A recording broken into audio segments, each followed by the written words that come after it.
going on, guys? Bryce Crispy 94 here, joined by the one and only Cryoquake. What's going on, everybody? Cryoquake here. Welcome back to the Monster Corner, the spooky Halloween edition. Woo. Very true. We did kind of lie to y'all. We said we were going to do Eric Cocker next, and then I was like, wait, it's October. We got to do something spooky. That's true. And I totally forgot said, about that. Yeah. I was like, so Eric Cocker will be next month. Yeah, I remember. I briefly remember the conversation, and I was like, oh, we should probably... Yeah, let's move it. Yeah, I was like, I didn't even think about it when we were recording that, though. I was just like, yeah, I want to do Eric Cocker. I like Eric Cocker. And then I'm like, it's October. Eric Cocker aren't spooky. We need to do something spooky. Yeah. And two, it gives me a little bit more time to play through with my Eric Cocker character. That learn is a little true. bit more, so I have more Right. personal experience with that. So it's a win-win, and it also Yes. Halloween. So Yeah. So, as you can tell, we aren't doing the Eric Cocker. We are doing the Dullahan, which is just a Headless Horseman, technically. Which I didn't know it until I was researching, but Dullahan is like an actual term for Headless Horseman. Oh, like, really? not just a D&D thing. Yeah. That's cool. Right? So, it is a 5th edition monster only, I believe. And it came out in this lovely book right here, Van Richten's Guide to Ravenloft. I just dropped something, so that's probably loud. But yeah. Here's its design. It's really cool. You can see the little monster head things there. Those are Death's Heads, which is another monster in Van Richten's that actually ties to this thing. We'll get over that when we talk in the stat block, but I mean, it's a pretty badass Headless Horseman. Oh, it's tight. I mean, even just the outfit it's wearing. Like, you got the pop collar, Right? You Yes. got the knee-high boots. You got the belt strapped around the waist, like, kind of like the... I love its battle axe too. Oh, yeah, that thing's gnarly. Like, that thing, you know that thing's riddled with some type of Right. contagious disease. Plus, they put it on the Nightmare, and that just makes... I mean, a Headless Horseman's always badass in my opinion. And then you put it on a flaming ghost horse. Oh, I mean, come on. This, you want to Yeah. know what this instills in me? Obviously, right, the whole point of this character I'm about to mention, they have a head and it's very prominent, but this gives me like ye old medieval, I already lost his fucking name. Ghost Rider. Medieval Ghost Rider to me is like Right? horse, nightmare. That is like the Yeah. motorcycle, like to a T. And that's what this is giving me, is like medieval ye old Ghost Rider. Now, what I do like about this monster, and it talks about it in like the monster, or well, Van Richten's Guide and online and stuff, is that this is the image they use, but they don't have to look like this, because they can basically be anything. Like, it can be, you know, full paladin armor Dullahan, or barbarian Dullahan. You know, they don't have to just look like this. You can really adapt it to make it look like what you want. Plus, they don't always have to ride a nightmare. They can also ride a skeletal horse, a regular horse, like a regular war horse, or just be on foot. Yeah. I also like the idea of the different races being kind of mixed Yes. in. Like a gnome would a gnome Oh, yeah. headless horseman would be probably the funniest shit in the world. It was riding like a dog or something. Yeah. Just like I have such a great... I can't wait to get to the DM corner. I can't fucking wait for it. Oh man, that's amazing. But yeah, I really enjoy it's kind of the same with the Death's Head. Like, they're all just crazy monster looking heads. Yeah, different looking heads of all types of varieties, Mhm. yeah. So yeah, that's it for the design, since there's only one official design. Not much. So now we'll talk a little bit about the origin history, which I kind of already touched on, with the fact that they don't have to actually just be this. They literally could. You could have an elf, all the things that are coming to my mind aren't races. I'm just thinking of classes. Elf, Dragonborn, Gnome, Dragonborn, Genasi. Gnome. Yes, thank you. I was tripping over words there. And then they can be wearing anything, which could come in handy. Like, you could put one out and then it'd be wearing like a magical piece of armor or something. Rings of protection. Which I really like. Yeah. Cloaks protection. Cloaks of protection. basically, the Dullahans are evil soldiers who were slain on the battlefield, and now they have risen and, for some reason, seek something. The Van Richten's Guide gives a nice little legends table that you roll a d4 and you can pick. So I'll just read a couple of those off. So 2, a vain Dullahan pursues its own relatives, seeking to claim a head with its family resemblance. So that was pretty cool. And then 4, 2 Dullahans seek the same head, both believing they're the actual owner. That's that so good. gives you, like, I think this thing would be amazing to do a one-shot around. We'll talk a little bit more about that with Cryo in the DM corner, but fucking Dullahan Civil War, like fighting over one head. There's 2 sides. Pick a side. That's so cool. But yeah, like I said, they're basically just they are almost legends come to life, is what it says. You know, the various stories give rise to these creatures. So, you know, oh, did you hear about this guy who was slain on the battlefield? Now they say, you know, he haunts it. And as that story grows, the thing comes to life. I like Which that. I think is actually like an episode of Supernatural for anybody that watched that. Probably. It makes sense. It tracks, Yeah. I would think. I think it's like it was a play on the whole Slenderman thing. Like, there's an online horror story that this community completely believes in, so it actually like manifests itself as real. That's such an interesting. I can't wait to get to the fucking DM corner for this one. I know. So I knew you'd love this. I do have a question actually. Yes. Because I'm not, and maybe it doesn't say, because I know sometimes with D&D lore it never really specifies on a lot of shit. Does it say what happens if they get a head back? You know, I don't think it does. Because that's another DM corner thing. Yeah, there's a no, lot of room for it that. does not talk about that, but that is smart. Yeah, like, what does happen if it gets its head? Which, now, I'm jumping into Sleepy Hollow, like the movie with Johnny Depp. And that headless horseman, his head was gone, like destroyed. Or was it? No, I think his head was somewhere and they kept it hidden, and that's why he kept coming back. Shit, I don't remember. That's also, you could probably just Sleepy Hollow one-shot it and pretty much get like 100%. the same effect out of it. There's a lot to work with here. There really is. I mean, literally on the page over, there's a thing called a Death's Head tree, and I'm like, that's straight from Sleepy Hollow because he brings all his heads to the tree. Like, spoilers for the movie. Come on, man. I'm just kidding. Yeah, you guys didn't know you're getting Sleepy Hollow spoiled in this bitch, did you? Yeah, get fucked.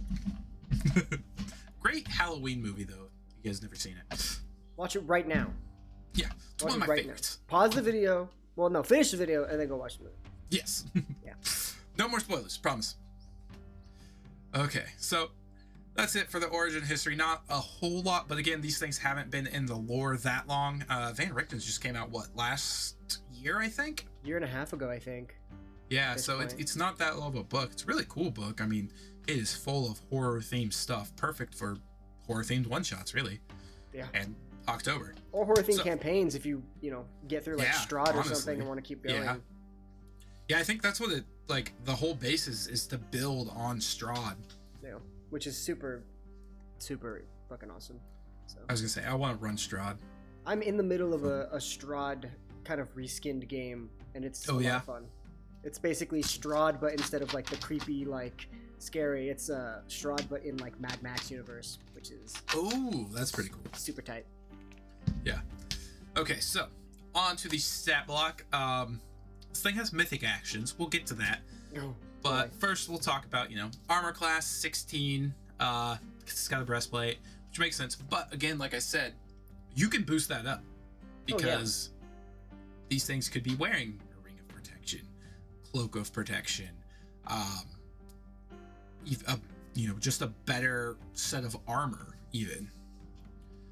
Hit points 135, 18d8 plus 54. It's a beefy boy. Yeah, no, it seems reasonable, especially with a con of 16. I mean, right? I do think the con should be a little bit higher considering it's living without a head, but yeah, that's my opinion. But I don't think that it's like low by any means. Right. Strength 18. I like that. I mean, you imagine this thing's got to be pretty strong, Yeah. especially once we start talking about the actions. Like its actions get crazy. Yeah. Oh God. Dex 14. I can see that. I mean, it is a beefy boy, but it's still, it's a horse rider. You imagine them being decently dexterous. Yeah. Is this taking into account the nightmare already? No. So the nightmare is still a separate stat block. Because I was gonna say, I was like, with the dex, keeping that dex in mind, like this is just him on his own, Yes. right? So it makes sense. It's probably relying more so on the horse than it is for anything else. So. Con 16, which we talked about. You said you wanted a little higher, which I can agree. I would say 18 is not a bad place for it. Yeah, honestly, I like that. Yeah. Intelligence, obviously, it has like 0 intelligence because it's got no head. I do think it should be lower. There's no brain, but So I was thinking that, but I'm like, but it's got some sort of intelligence because it's got some sort of drive to get its head back. that's true, I guess. And I feel like with lower than that, it might like defeat that purpose because it'd almost be more of an animal at that point. Yeah, that's true. No, okay, yeah, I guess it's fine where it's at. Because this, I feel like 11's good for like, it's got some sentience, but not really anything other than that. Yeah, that makes sense. Its wisdom is a little confusing to me. I'm not sure why it's so wise. Survivability, I would say. All right, yeah, that makes sense. Being able to locate the head again, tracking, searching. Okay, tell me why it's so charismatic. Scary. Things that are scary can take hold of you pretty quickly. That's fair. I forgot like fear and stuff fall under that category. Yeah, charisma is not just, oh, it's sexy. It's like, oh, it's manipulative. Oh, it's scary. I just always relate charisma to bards. Yeah, no, I get you. The way that I see charisma in villains is how terrifying they can be, and also how like manipulative they are, and like just the presence. Yeah, I mean, that's come fair. on, that thing knocks on your window, I'm dead. I have a heart attack immediately. Yeah, I mean, one of its legendary actions is literally called Frightful Presence. Exactly. So I think it tracks, but I do get your point. It's like it can't really talk. Like I don't think it should be that high. I don't think it should be that high. Right. But so its only saving throw is a +7 to con, which there you go. Yeah. It is perceptive, which is confusing since it doesn't have a head. Yeah, well, if you go down a couple bit, it starts to make a little more sense. Yeah, that is fair. It is immune to cold, lightning, and poison. Or not immune, sorry, resisted cold, lightning, and poison. I get all of them except the lightning. Yeah, I'm not really sure the lightning either. Wait, actually, yeah, no, that doesn't make a lot of sense at all. I think lightning should be replaced with fire. Right? Because, I mean, it literally shows it riding a flaming horse, but... Yeah, so in theory, it should be taking damage from the nightmare. Right. Just being honest. So I don't... Condition immunities. Charmed, frightened, and poisoned. Poisoned makes sense. I mean, it's dead. Yeah. Frightened and charmed also makes sense. It can't actually see you. Yeah, so you can't really affect it mentally. Right. Because it... okay, I see what you're talking about with perception. It has true sight. Yeah, it has true sight. So it's like, okay, has true sight. That's why its perception is so high, because it can really fucking see everything. Which... That brings up like a counter to the frightened and charmed, because usually those are like, oh, if a creature you can see. But true sight isn't through eyes. True sight's that's true. Sense. Yeah, it's like a sense. All right. Yep. Oh, I like the languages. It understands the language it knew in life, but it cannot speak it. That's perfect for reflavoring it into whatever race you want. Yes. It's like this thing may have it was a dragonborn that only spoke Draconic. I'm telling you, man. Because it was from olden times. Gnome Dullahan really is starting to come to life. You're on that. I'm on it, dude. I'm gonna do it. Ugh. Okay, so the first of its abilities, it has Headless Summoning, which is kind of crazy. So, if the Dullahan is killed, it doesn't die or fall unconscious. Instead, it regains 97 hit points and then summons 3 death heads, one of each type, in an unoccupied space within 5 feet of it. So these death heads are now under its control and act immediately after the Dullahan's initiative roll. Also, the Dullahan can now use the options in the mythic section. So basically, once you this kill is it, stage 2. yeah, it's literally a Dark Souls boss. It's literally built. That's so fucking awesome. It's fucking built in. Because I've always wanted something of that level. Like every time you play a Mario game, how many fucking lives does the boss have? Right. 3. There's always 3 Yes. stages. That's never really a thing in D&D, but I've No, it's always usually wanted it to be. kill it and you win. But with this guy, it's like you kill it and it's like, nah, bitch. Fucking, I've always wanted. I was thinking about that too the other day, like homebrewing something that has like basically 3 health bars, or like it gets new ability. Like this is exactly it. This is exactly what I had been thinking about doing, and it exists. So I'm glad at least it unlocks new abilities, right? So it's got legendary resistance, which, you know, if it fails, it can choose to succeed. It gets 2 of those. Always and lovely. then unusual nature, which is it doesn't require air, food, drink, or sleep. Which is really nice, because if this thing is hunting your party down while they have to take a rest to sleep, this guy keeps It does trekking not. on. So that's really good. Right. Okay. Actions. It's got its multi-attack, so it's got its battle axe. So the battle axe gets kind of crazy. Yeah, I can fucking whoa. If the battle axe scores a crit and the target fails a DC 15 Constitution saving throw, the Dullahan cuts off the target's head. Oh. This thing can kill a player with a crit. That's crazy. This is so crazy. When I read that, I was just like, wow. That's fucking insane. Yep. Yeah, it literally, the next line is, the target dies if it can't survive without a head. I don't know many, player characters that can survive without their head. Yeah, I don't either. You know what though? This becomes a little less scary with the inclusion of silvery barbs.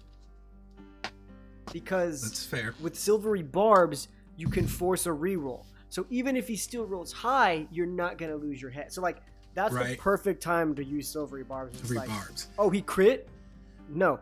But the thing too though is that if this is the party's first time fighting this thing, they won't know to preemptively stop the crit. Right?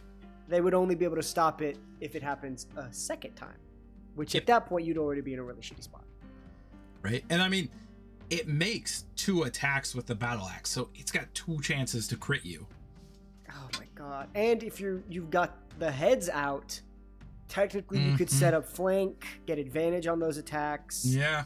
And you could if you wanted to, I mean, its intelligence isn't that high, so you wouldn't be able. That's why I really like to. I haven't done it a lot, but I like enemies with high intelligence, because then they'll start doing strats.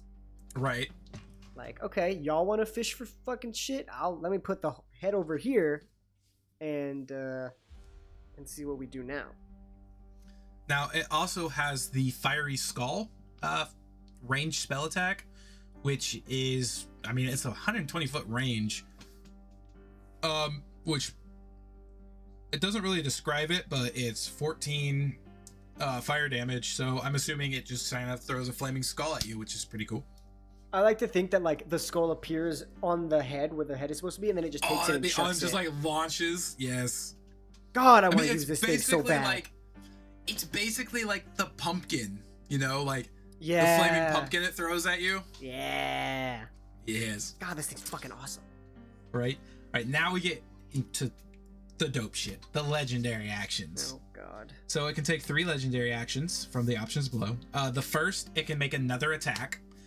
So technically it can multi-attack, legendary action, third attack. 3 chances to crit on 1 player. Jesus. Plus, I don't even think we talked about that. That is doing, if it is two-handed, is doing 1d10 plus 4 plus 2d10 necrotic damage if it hits. So, but legendary actions have to be not on its turn, right? Is that how it works? Right. So it could attack you. Someone, after, and then its turn, then legendary action. Jeez. That's actually fucking insane, dude. Yep. Then it can use cost of 2 because it has 3 legendary actions. And it regains its spent legendary actions at the start of its turn, which is kind of crazy. So every time this thing has a turn, it gets its legendary actions back. That's actually kind of insane. What the hell? Yeah. So the second one is Frightful Presence, which honestly I don't think's that good. It just is a DC 15 Wisdom saving throw, or you have to become frightened, but only until the start of its next turn.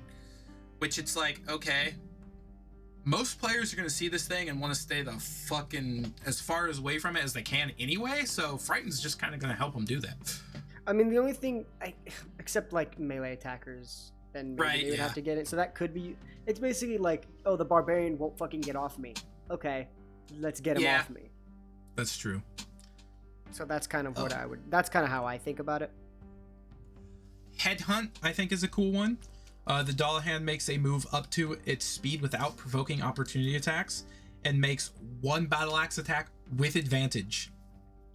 If it hits but isn't a crit, it deals an extra. Oh my god. Yes. Why would you use anything? Why would you?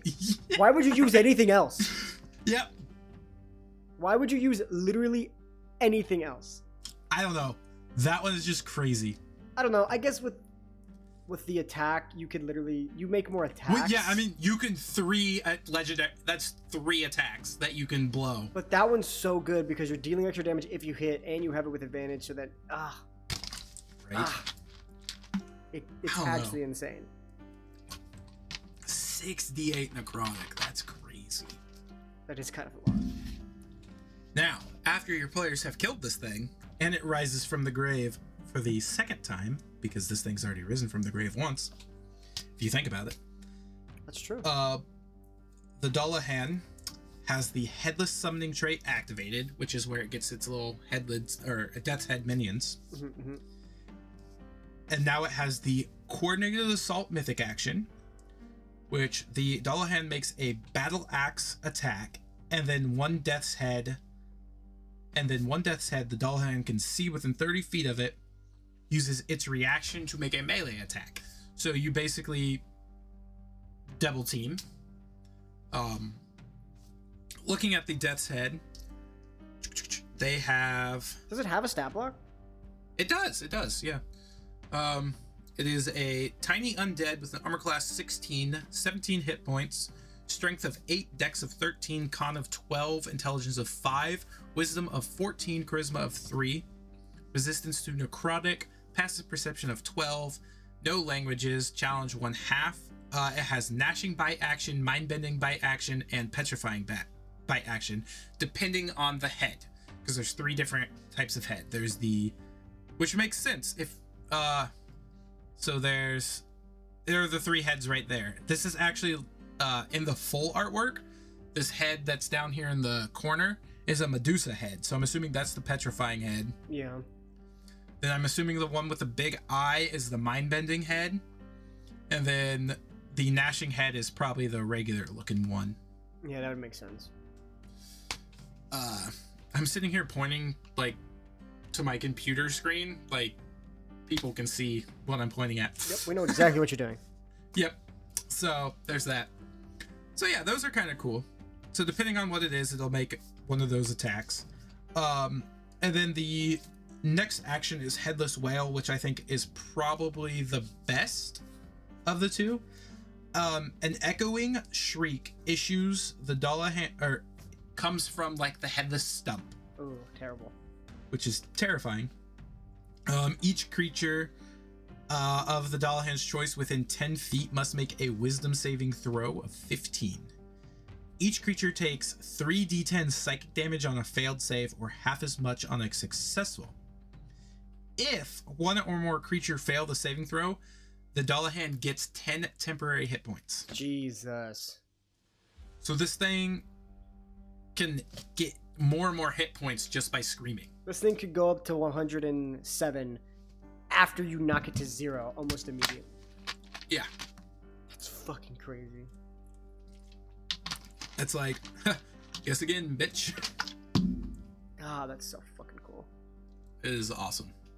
So, now that you've learned so much about it, why don't you tell us how you'd use it? Oh boy. I mean, I have a lot of ideas. It's all great. I'll start with the Dullahan Civil War idea. That Love that idea. You could instead of having it be something to fear, if you're running like a game where like spooky shit's just kind of normal, and you're playing like a bunch of more villainous characters, maybe an evil type of campaign, you could pick sides. Whichever. Whichever. I mean, obviously they can't communicate to you, so it would be very interesting to see how that would work. I don't see anything here that says you can't telepathically communicate, so I think that they'd be able to speak to you telepathically if you established a link with them.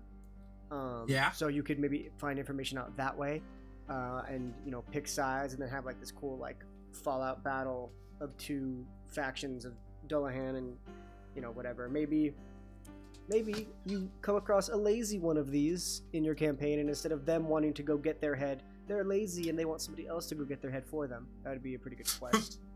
And a lot easier on you, especially if this is an earlier level campaign and you don't want them to fight some crazy shit. You could have them run across this as like a scare tactic, and then come to find out they're actually kind of lazy, don't want to fight, and just want their head back. Right. And then you can obviously either pay out or favors and shit like that, and obviously it gets kind of convoluted. I think, like you said, perfect one-shot enemy. I think because I definitely like it's built into stages. You don't have to worry about if a character dies, right? It's just a one-shot, so nobody's really gonna care. Sometimes I know that people get attached to one-shot characters and like that, but most of the time I think that in one-shots people tend to play a little bit more risky. Because they know that they'll probably never play the character again, so they're willing to go a little bit overboard with some of stuff like that. And if you kill off a character, I don't like the idea of the first roll, if it actually is a natural 20 and you kill somebody at the beginning of the fight, that's definitely going to change the way the fight is going to go. All the players are just going to be like, Yeah, so I mean, obviously you can't deduce where the dice go, but if it was me, if I crit on the first attack, I'd probably just hold it. I'd just be like, maybe not. But if it's like, if we're like, okay, like the thing is already in its mythic action range. It's the next time it drops to 0, it will die. I've rolled a 20. Okay.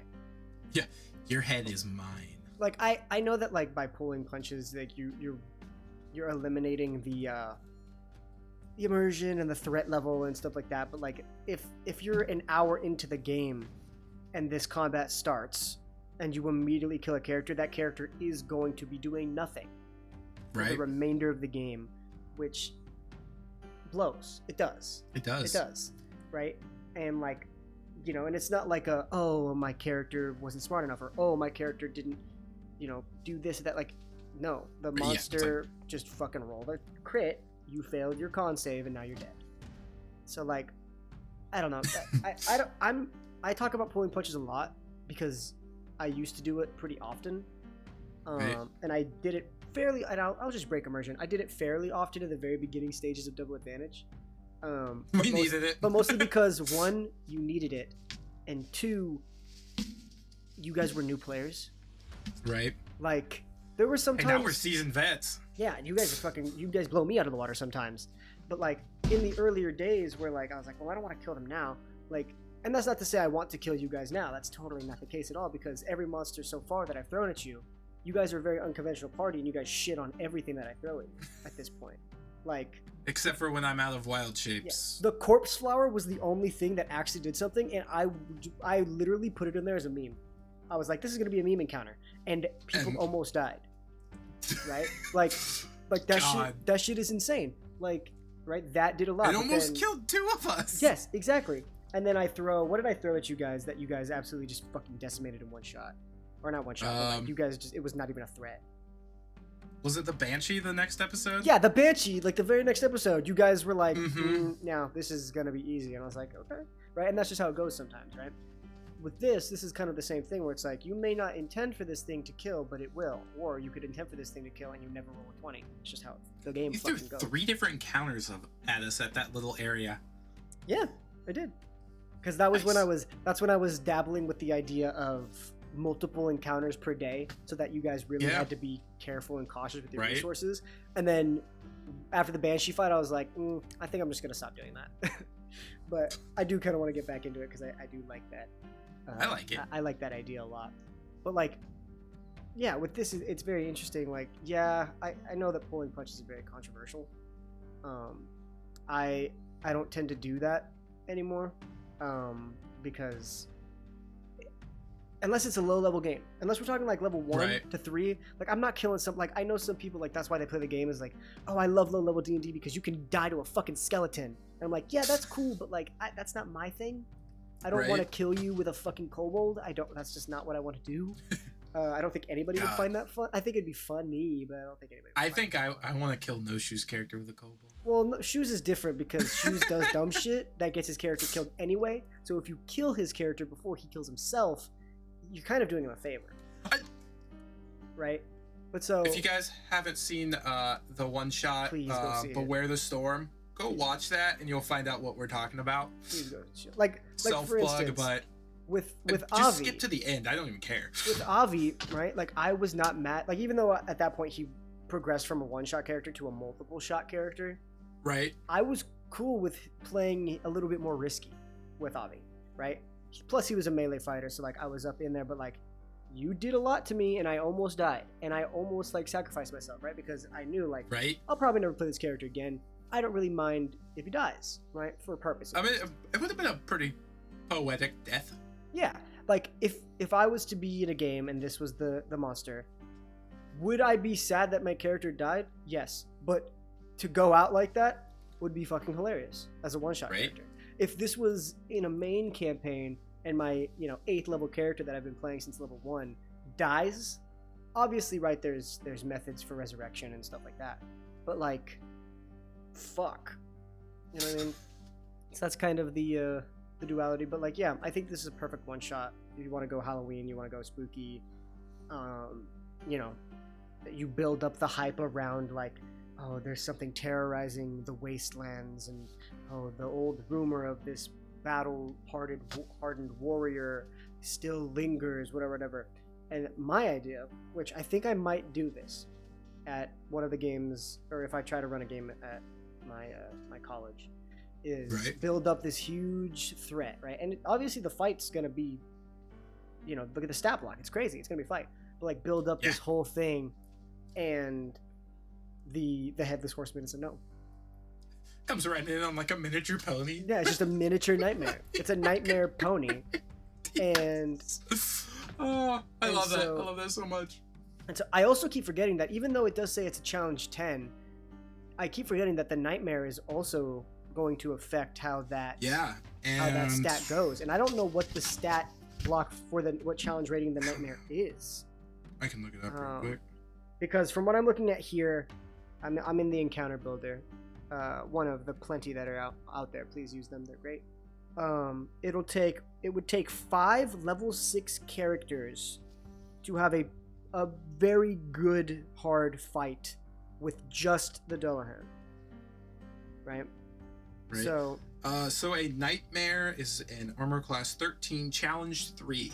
It's challenge 3. Okay, let me add the challenge 3 in here. I gotta find it really quickly. Okay.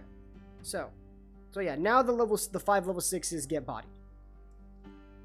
6 level 6s though, against a nightmare and a Dullahan. This is not taking into account the heads though. So I was gonna say, but those are each challenge 1/2. So 3 1/2s. Let me find some stuff here. Where are all the 1/2 monsters in this page? You know what's crazy? I could not find the Dullahan on D&D Beyond. I couldn't either. Yeah, like even. So I don't know. Okay, so it would take. Oh man, if they're all out, it would take 6 level 8 characters to have a hard fight with the Nightmare, the Dullahan, and the heads. That's why this is not a diss, because I personally love DMing for smaller games. Like, Right. I know a lot of people say that like 6 is preferable, which I could see from maybe a roleplay standpoint. It's good because there's a lot of connections you can make there. Like I'm in 2 separate games that have 6 or more, and it's fun roleplay wise. Combats run long, which is could be fun, could be bad, but like you get to do cooler stuff. Right. Like that, right? You guys are level 8, the 3 of you. 3 of you would get absolutely fucking rolled. Oh, we'd get blown back by this thing. You would get rolled. You might I've got even 3 health bars, but this thing's got 2 health bars and gets way more powerful. like, well, I don't know. I haven't really thought about it because you, no offense, it's not even a diss on you. Volstagg makes it very hard to build encounters, like super fucking hard, because of how much health he can possess at a given time. So it's really hard to balance that out. But like, for instance, And right? Sakato stole my cloak of protection. He didn't. That episode's not even going to be out by the time that this goes I up. know. That's the funny part. And you had an opportunity to buy it. You were gonna actually. You had a plan. Yeah. Maybe you'll go back and he'll still have some stuff for you if you ever want to go back. I to let that him fucking speak up, so. kooky guy. I But kind of like him. oh, I knew you guys would like him. That's why I did it. Shout out to that. I don't even know what episode that is. It's not coming out for a very long time. So A very long time. Yeah. because I'm behind. You guys won't Because see it. I should have uploaded one 2 days ago and I didn't. So that's on me. But I had a midterm, so it's just like, okay. For instance, the 3 of you, right? God, I can't even say one of the characters' names because that character hasn't been introduced yet. Well, yeah, technically they have been introduced, but Technically, but people don't know. the return. It's the 3 of you. You, Sakato, and Scald. You would just barely. You would have a hard fight with just the Headless Horseman, without the horse, without the heads. Right. Which that is kind of the good thing about it, is that it doesn't have to be riding the horse. Oh, it doesn't. No, it doesn't. Which is, I do like that. Like, for smaller parties, like you're saying. You could just give it a regular horse, which is CR like a half. And most likely, if you Right. just give it a regular horse, the party will probably not kill the horse. I think skeleton horses are pretty weak as well. Yeah, probably.